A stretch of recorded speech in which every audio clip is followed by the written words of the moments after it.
A paz do Senhor, meus amados. Eu sou o pastor Adelcim dos Reis. Trago-lhes neste momento o comentário da lição 12 da revista da nossa escola dominical, que tem como título A Rebelião de Absalão. O texto áureo nos diz: E desta maneira fazia Absalão a todo o Israel que vinha ao rei para juízo. Assim, furtava Absalão o coração dos homens de Israel. Segundo Samuel, capítulo 15, versículo 6. A verdade prática nos diz: a rebelião revela uma natureza depravada e apóstata contra Deus, visando apenas propósitos que contrariam a perfeita vontade divina. Meus amados, hoje nós vamos tratar sobre a rebelião de Absalão. Mas primeiramente fica uma pergunta: o que é rebelião? Rebelião é o processo pelo qual uma pessoa ou um grupo de pessoas se levanta contra uma autoridade. São pessoas que não querem submeter a ordens superiores. A rebelião, ela é terrível porque ela traz prejuízos incomparáveis. E quando a rebelião acontece no seio da família, os prejuízos são incalculáveis. Todos perdem com isso. Israel perdeu, Absalão, o próprio rei, ele teve perdas terríveis. Nós sabemos que a rebelião ela acontece por causa do desejo, do ego do ser humano exaltado. Ou seja, o desejo de poder. O desejo de poder levou Absalão a se levantar contra o seu próprio pai. No ponto de número 1, nos diz: o homem Absalão. Ponto 1. Descrição. Quem era Absalão? Absalão era o terceiro filho de Davi. Absalão significa pai da paz. Mas Absalão não justificou o seu nome, porque enquanto o seu nome dizia respeito à paz, ele procurou viver em conflito, procurou viver em guerra contra a sua própria família. Absalão era um homem sagaz, era um homem vaidoso. A história nos diz que ele entrelaçava os seus belos cabelos com fios de ouro. Era um homem de um porte físico destacado, e ele usava esses atributos para persuadir as pessoas.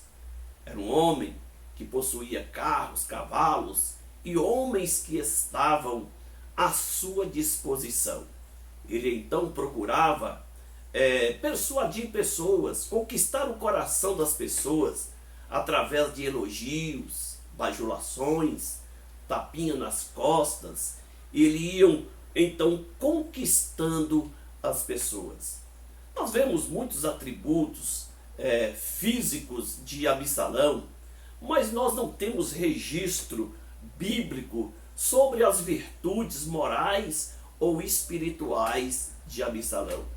Não tem registro sobre a sua fé, a liturgia ou a sua própria vida devocional. O que mostra que Absalão era um homem alienado, era um homem que, embora pertencesse a uma família piedosa, um pai piedoso, ele também estava distante de Deus. No ponto de número 2, nos diz: em que consistia a causa da revolta de Absalão? Veja, meus amados, a revolta de Absalão veio como consequência do próprio pecado de Davi. O pecado de Davi trouxe consequências dramáticas para a sua casa. Primeiramente, nós vemos a sua filha Tamar sendo violentada por Amon. Aquele incesto trouxe uma insatisfação doméstica. O rei ficou muito triste. Absalão, ele era o filho, ou melhor, era o irmão biológico de Tamar, da mesma mãe e do mesmo pai. E isto também trouxe uma revolta em Absalão, que procurou então matar o seu irmão Amon. O fato de se levantar contra o seu irmão para matar não tinha apenas o sentido do incesto, mas tinha também propósitos maiores, porque Absalão, ele sabia que Amon, ele era um postulante a ser o sucessor do rei. Quando Absalão, ele matou Amon, Absalão, ele teve que fugir. Ele passou 3 anos na Síria, em Jesur. Então, durante esses 3 anos, ali não houve comunicação com a sua família, passou 3 anos no isolamento. Por influência do general Joabe, Absalão, ele retorna para Jerusalém. Mas no retorno de Absalão, ele ficou ainda 2 anos sem comunicar com o seu pai. Nós podemos ver que a falta de comunicação na família pode gerar problemas terríveis. Nos nossos dias, na época contemporânea, nós podemos ver que a família, ela está sendo prejudicada por causa das redes sociais, a internet, a mídia. As pessoas estão mais preocupadas com os seus relacionamentos sociais fora do âmbito da família. Muitas vezes a família até se reúne, mas não tem o prazer de sentar em volta da mesa, de bater um papo, ter uma conversa franca, abrir o coração. Por quê? Cada um estão cuidando apenas dos seus interesses pessoais. E assim era também a família de Davi. Então, Absalão, ele ficou sem comunicar com o rei nesse período de 2 anos, e foi crescendo a amargura, foi ainda aumentando o ódio que Absalão, ele tinha contra a sua própria família, contra o seu próprio pai. No tópico de número 2, a revolta de Absalão. O que ocasionou a revolta de Absalão? Primeiramente, nós vemos esta resposta no tópico, no ponto 1, que diz: a fraqueza do reinado de Davi. Davi era um homem que tinha uma estrutura firme, era um homem preparado, mas devido ao pecado, o adultério com Batseba, isto trouxe uma vulnerabilidade e instabilidade na família de Davi. Nós vemos que ele passou então viver de forma negligente naquele período em que ele ocultou o seu pecado. Ele não tinha mais autoridade sobre a sua casa. A sua vida espiritual, devocional, também ficou aquém daquilo que era normal para Davi. Também, no que diz respeito à sua autoridade, à sua liderança governamental, nós podemos ver que também foi enfraquecida. As pessoas ficavam insatisfeitas, muitos não tinham resposta para as suas perguntas e solução para os seus problemas. Nós vemos que o servo de Deus, ele tem que ser íntegro, ele deve ser íntegro, prudente, correto, para que o seu ministério não seja censurado. Quando nós abrimos a nossa Bíblia, na primeira carta de Paulo a Timóteo, no capítulo 3, nós vemos todos os requisitos que um homem de Deus ele deve ter para que o seu ministério não seja censurado. Por isso, o apóstolo Paulo nos adverte que nós devemos proceder de maneira que não dê escândalo nem a judeus, nem a grego e nem a igreja do Senhor. No ponto de número 2, o Absalão político. Veja que Absalão, quando ele retorna para Jerusalém, ele trabalhou sagazmente durante 4 anos, tentando elaborar um plano, persuadindo pessoas, corrompendo vidas, agregando pessoas para que ele pudesse aplicar o golpe, executar o seu plano. E ele procurou fazer isto de 2 maneiras. Primeiramente, ele procurou impressionar as pessoas através dos seus carros, dos seus cavalos, das pessoas que ele tinha à sua disposição. Depois, ele usou a lisonja, ou seja, a bajulação, o elogio, tapinha nas costas, para que as pessoas pudessem agregar a ele. Ele procurava de todas as formas, de forma sagaz, persuadir as pessoas para que estivesse do seu lado. Absalão, ele sentava na porta de Jerusalém. Ele assentava como se fosse juiz, mas ele não era juiz. Ele era apenas um impostor. E ele ali na porta da cidade, ele persuadia as pessoas. Quando as pessoas vinham da tribo de Rúben, de Simeão, de Dan, de todas as tribos de Israel, ele interceptava as pessoas e perguntava o que eles iam fazer em Jerusalém. Quando eles expunham a sua causa, Absalão então, de forma sagaz, ele dizia: a sua causa é justa, mas não tem ninguém do rei para te atender. Quem me dera se eu fosse juiz de toda a terra. Eu pleitearia justiça, eu realizaria justiça sobre todos os homens. E desta forma, Absalão ia expondo os pontos negativos do reinado de Davi e ia então agregando as pessoas para ele.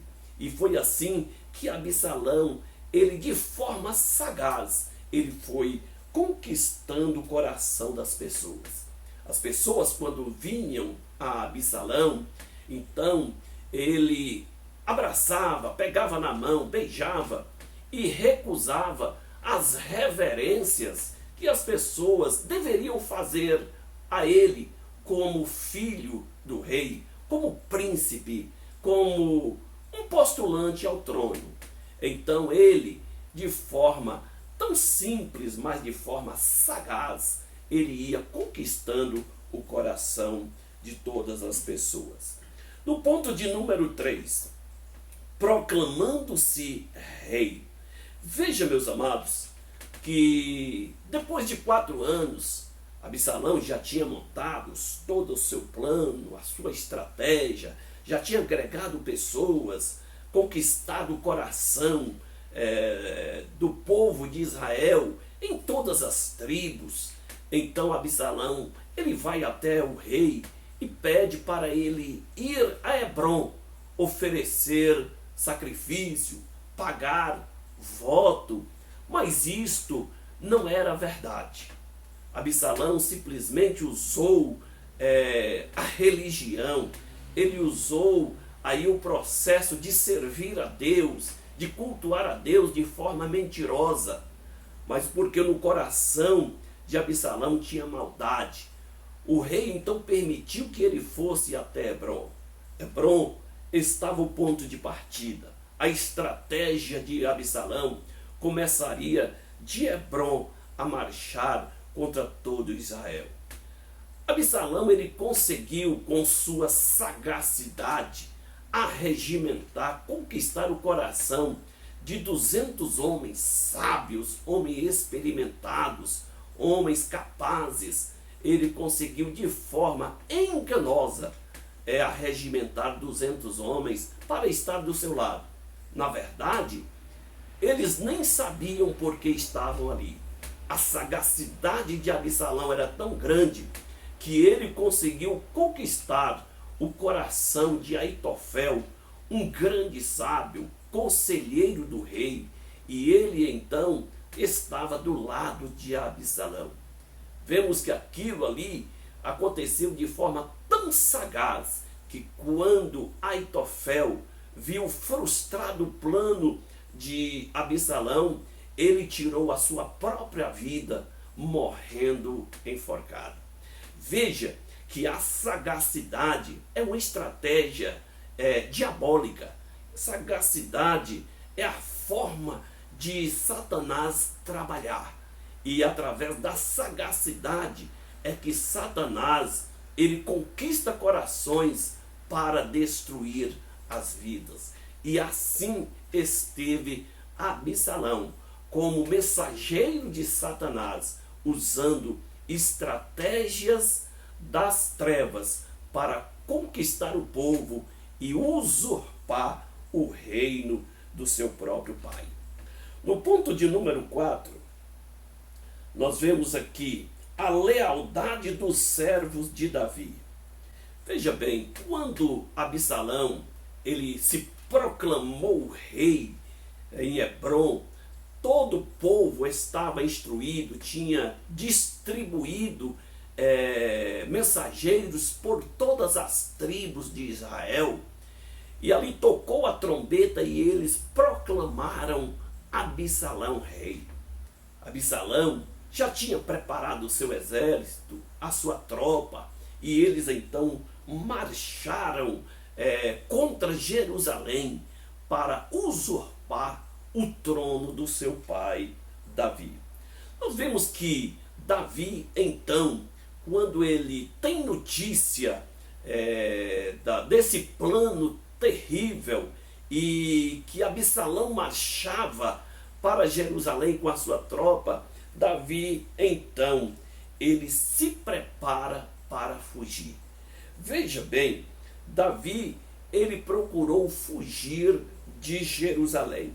Por que Davi, sendo um homem estrategista, sendo um homem guerreiro, um homem de uma perícia extraordinária, ele fugiu de Jerusalém? Primeiro, Davi ele ia lutar com o seu próprio filho. Segundo, Davi ele saiu de Jerusalém como estratégia para esvaziar o reino.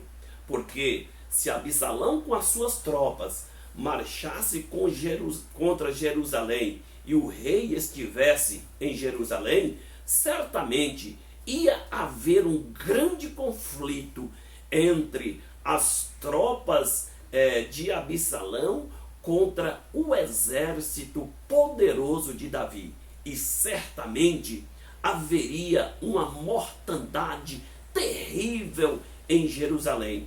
Resultaria em uma guerra civil e com certeza teriam mortos muitas pessoas inocentes, como crianças, mulheres grávidas, pessoas adultas. Então Davi, quando ele sai de Jerusalém, ele sai para deixar a cidade desprotegida para não acontecer um grande ataque em Jerusalém.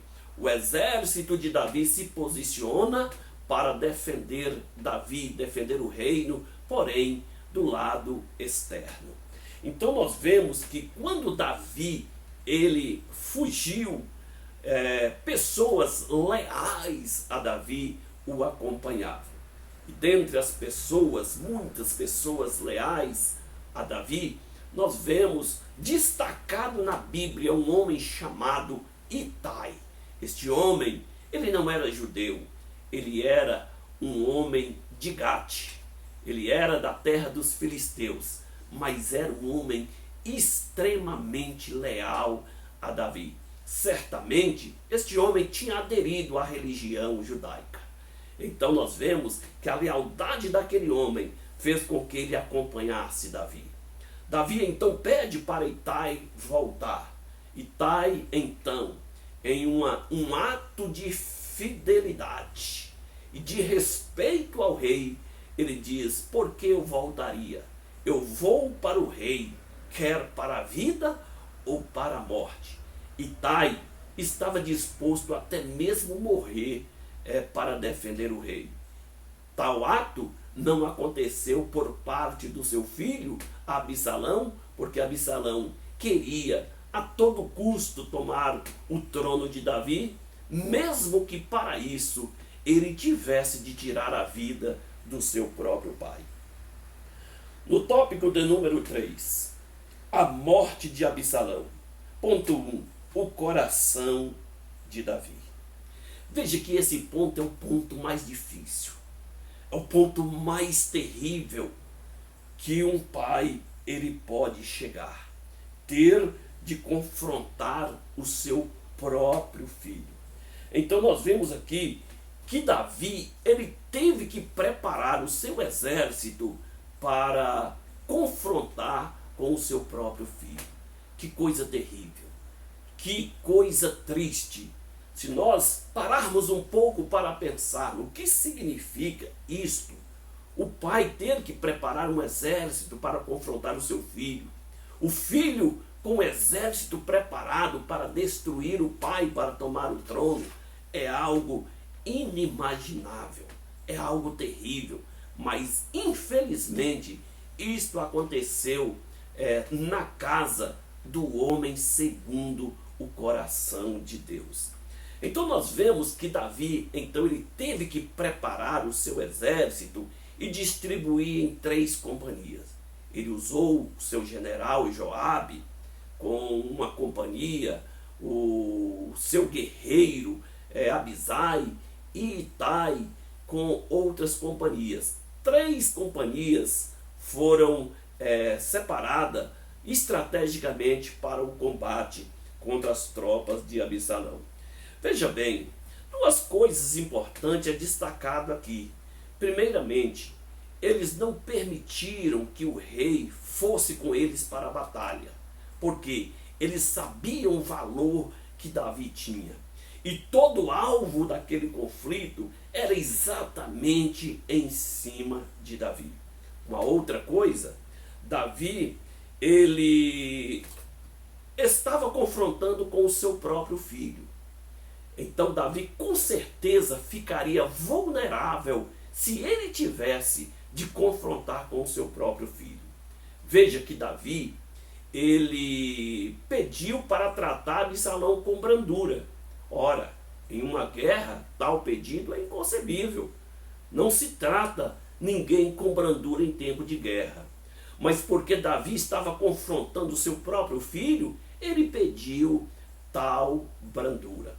Então, se houvesse um confronto entre Davi e Absalão, certamente Davi ia se expor.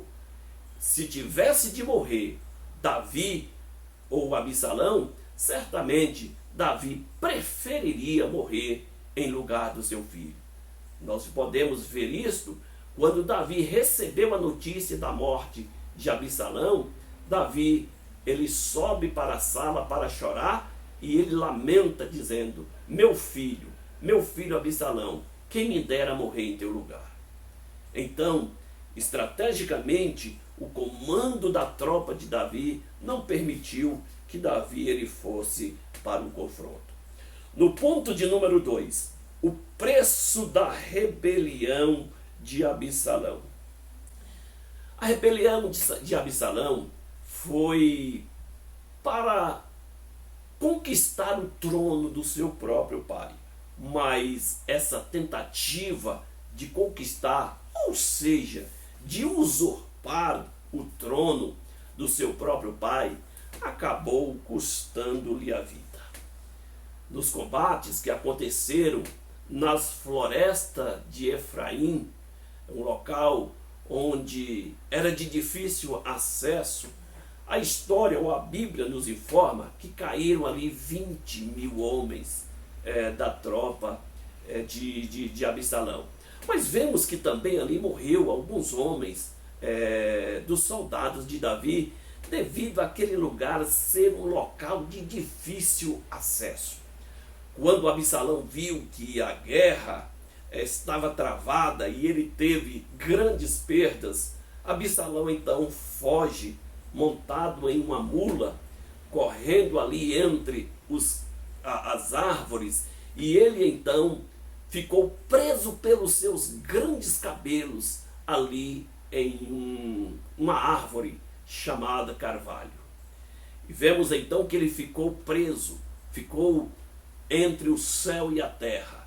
E então Joabe, quando teve notícia que Absalão estava preso pelos cabelos, Joabe então traspassa o coração de Absalão e ele morre ali no campo de batalha.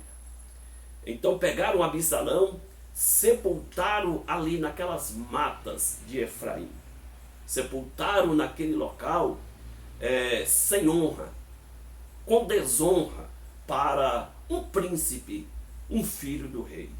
Ele deveria ter uma morte ou um sepultamento digno, mas ele, por causa da rebelião, ele foi sepultado de forma vergonhosa. Um detalhe nos chama a atenção quando o rei ele toma conhecimento da morte do seu filho. Ele entra em desespero.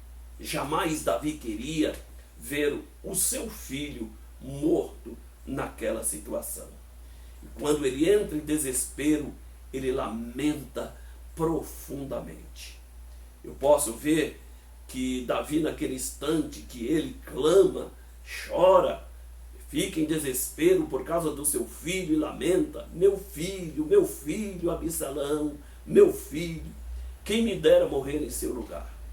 Eu posso fazer aqui um contraste entre Davi e Jó. Jó, quando teve a notícia que o vento veio sobre os quatro cantos da casa dos seus filhos, e a casa caiu sobre eles e eles morreram, a notícia chegou para Jó, juntamente com outras notícias trágicas de perdas de tudo que possuía. Jó então rasga as suas vestes, se curva no chão e adora ao Senhor, dizendo: nu saí do ventre da minha mãe, e nu voltarei. O Senhor deu, o Senhor tirou. Bendito seja o nome do Senhor. Nós vemos aí Jó expressando aí um reconhecimento e colocando sobre Deus todo o comando. Porque Jó, ele não teve nenhum remorso. Jó viveu para os seus filhos. Ele viveu para a sua casa. Jó não viveu somente para si. Ele dedicou a sua vida também aos seus filhos. A Bíblia nos informa que Jó levantava de madrugada, orava, oferecia sacrifício em favor dos filhos, dizendo: porventura os meus filhos possam ter pecado. Jó era um sacerdote autêntico do seu lar. Davi, não. Davi, ele não tinha relacionamento com os seus filhos. Ele não tinha comunhão com os seus filhos. Não tinha o prazer de estar com os seus filhos. E nós podemos ver que quando Davi ele tem notícia da morte do seu filho rebelde, ele chora, ele lamenta, porque naquele instante ele teve remorso, porque em toda a sua vida ele não viveu para os seus filhos, ele não viveu para a sua família. Então esta é a história triste, terrível, de um homem que tentou usurpar o trono do seu próprio pai, o seu pai lamentando a morte do seu filho, quando ele poderia ter sido sacerdote da sua casa, ele poderia ter sido sacerdote do lar, tendo comunhão com os seus filhos. Então a casa de Davi estava recebendo as consequências trágicas que o pecado de adultério lhes trouxe. Tudo aquilo que estava acontecendo era consequência do pecado que Davi havia cometido. Nós podemos ver, meus amados, que Absalão, ele morreu de forma trágica. Por quê? Porque ele agiu como um usurpador, tentando tomar o trono do seu próprio pai. Nós vemos que isto aí é a recompensa da rebelião, é a recompensa daquele que se rebela. O rebelde, ele geralmente tem prejuízos incalculáveis. E nós podemos ver que naquela morte todos perderam. O trono foi maculado, Davi teve perdas, a família, o próprio Absalão, ele teve perdas porque ele morreu sem honra. Este é o preço que se tem aquele que se rebela. Absalão, ele não se rebelou somente contra o seu pai Davi, ele se rebelara contra o próprio Deus. Amém, amados? Que Deus nos abençoe.